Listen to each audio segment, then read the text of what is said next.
Cenk Uygur and I are about to disagree in regard to whether or not progressives who have signed on to a letter deserve credit for doing so.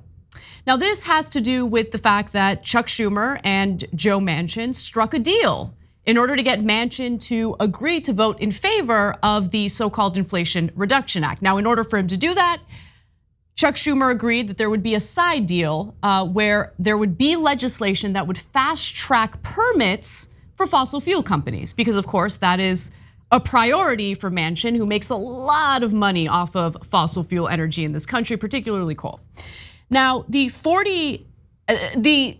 Democrats, the progressive Democrats who signed on to this letter, there are 40 of them, are essentially asking House leadership, Nancy Pelosi and the House, Nancy Pelosi, to basically agree that they would not include this side deal legislation as part of a must-pass bill, right? And it seems like Nancy Pelosi has already agreed that she'll play along with this effort of including the provisions that Manchin wants in a must-pass bill, like let's say a government funding bill.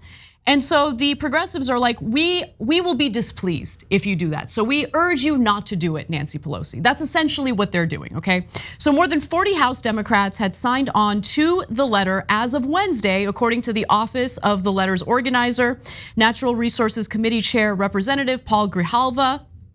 As TYT first reported, the letter is addressed to Speaker Nancy Pelosi and Majority Leader Steny Hoyer and says fast-tracking permits will hurt Black, Brown, Indigenous, and low-income communities disproportionately.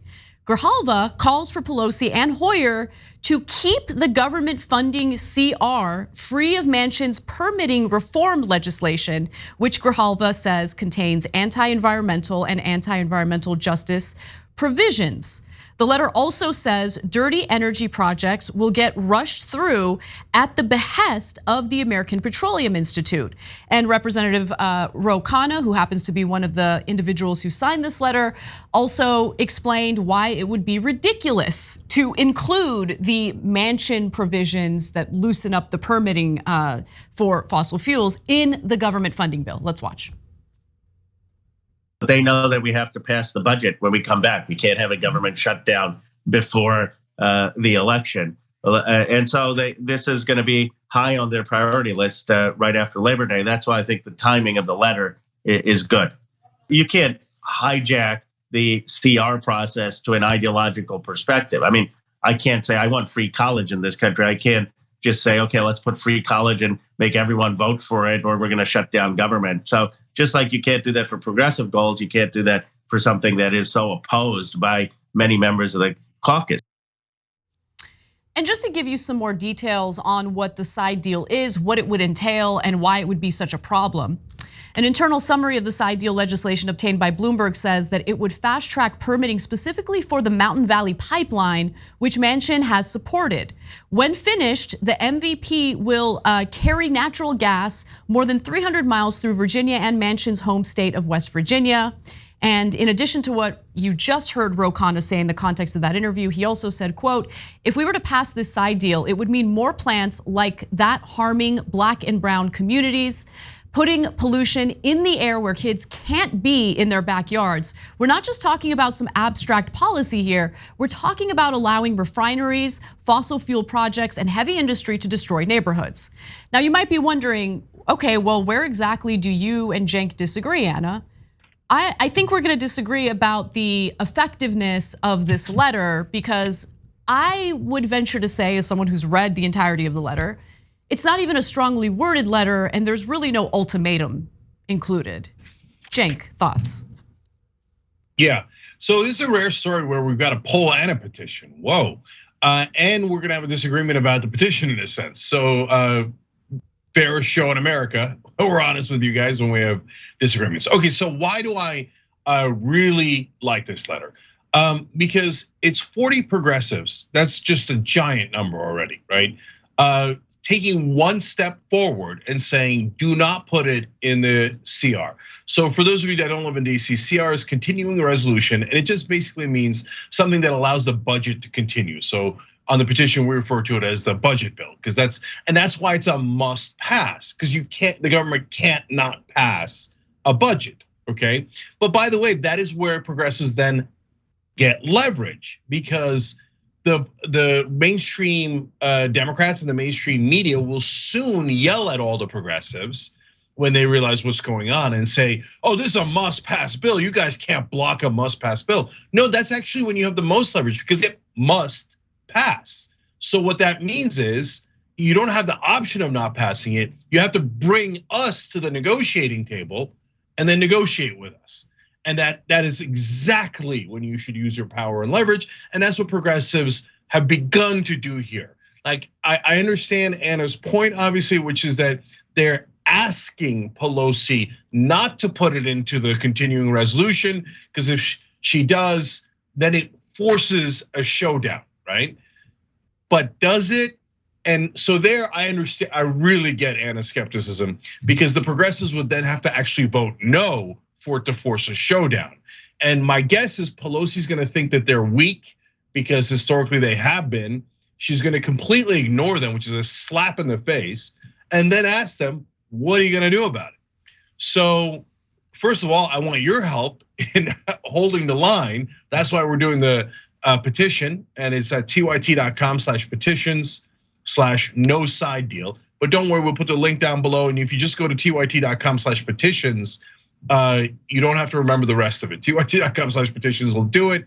And what we're saying is, progressives, please hold the line. Hold the line. There's no reason we have to honor a very corrupt side deal with Manchin when Manchin didn't honor any of his agreements and killed Build Back Better. Yeah, so I want to be clear about something. The letter, again, just want to make sure you know, it doesn't say anywhere in the letter, hey, Pelosi, if you include a pro-fossil fuel, pro-Manchin provision in the budget bill, we will not vote for it. We will vote against it. Like, at no point does it say that. So I would venture to say that it's very easy for some of the faux progressives to sign on to it so they get cookies and they get a round of applause from people like us without any real commitment, right? And we do have a poll on this, but honestly, after reading the letter, I feel like this poll isn't even worded accurately because they haven't made the promise that's being implied here. The poll is, do you agree with Anna on the likelihood that progressive signatories will break their promise and vote yes if the government funding bill includes Manchin's fossil fuel side deal? But again, I want to be clear that they did not promise to vote against a government funding bill or a CR if it includes the Manchin side deal in it. So yeah. I think they're just being really careful in not making any promises, but they're sending Nancy Pelosi a letter to describe their displeasure if it happens the way they think it's gonna happen in the future.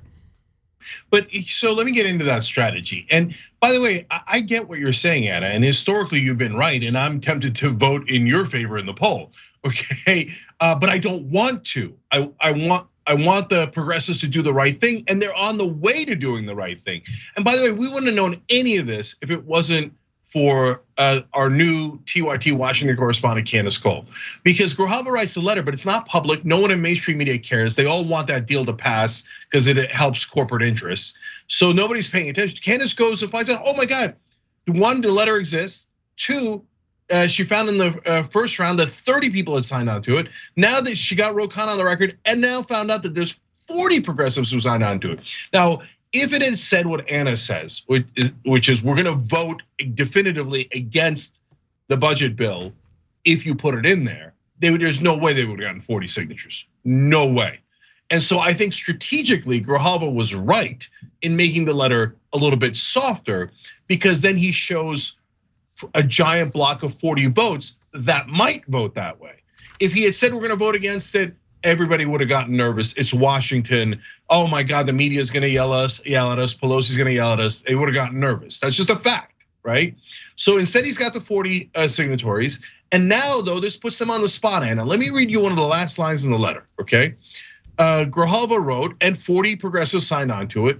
Such a move, if Nancy Pelosi puts it in the budget, such a move would force members to choose between protecting EJ communities, and those are the underserved communities, minorities, et cetera, for further pollution or funding the government. Yeah, that's the point. That is literally the point. Yeah, and my point there, Anna, is that's in the letter.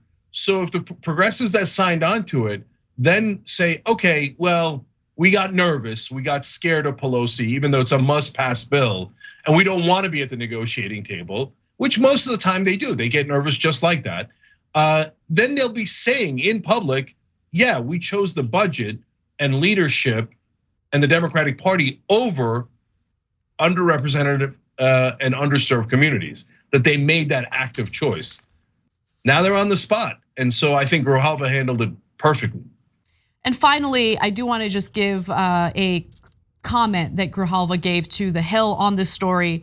Grijalva acknowledged that it would likely be difficult for many members to vote against funding the government. This is not trying to torpedo anything, he said.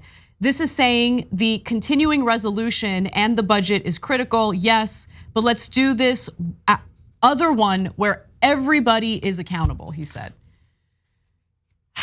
So we'll see what happens. I feel bad being the cynical one, and I know I'm supposed to cheerlead this and feel really good about it, but listen, they're swimming in a sea of sharks, and they've decided in a lot of ways, well, we'll just be the humans that happen to be carrying meat, like for the sharks. Like, I just feel like if you're gonna be swimming with the sharks, you gotta be like a shark, and you gotta be way tougher than just writing a letter that expresses your displeasure. But we'll see what happens. I'm just getting a little tired of I'm getting tired of the strongly worded letters, and to be honest with you, I don't even see this as a strongly worded letter. No, but Anna, look, I'll say one last thing, actually, somewhat on your side, which is that if you do letters like this, I love it, and I think it's a great step forward. But you have to follow through, because if you write the letter and then Pelosi says, "No, I think progressives are irrelevant. I don't care at all what you 40 think. I care what my fossil fuel donors think. So I'm going to put it in the budget. I'm going to put it in the continuing resolution. I'm going to shove it in your face." Well, then you got to vote no. Otherwise, you lose even more leverage. Then your threats and your letters mean nothing. And then you would prove Anna completely right. It's a great step forward, but you got to keep taking more steps. Otherwise, it winds up being counterproductive. Yeah, well, I hope I'm wrong. I would feel a lot of joy to be proven wrong on this. So we'll see. We'll keep you guys updated on it. Thanks for watching The Young Turks. Really appreciate it. Another way to show support is through YouTube memberships. You'll get to interact with us more. There's live chat emojis, badges. You've got emojis of me, Anna, John, JR. So those are super fun. But you also get playback of our exclusive member-only shows and specials right after they air. So all of that, all you gotta do is click that join button right underneath the video. Thank you.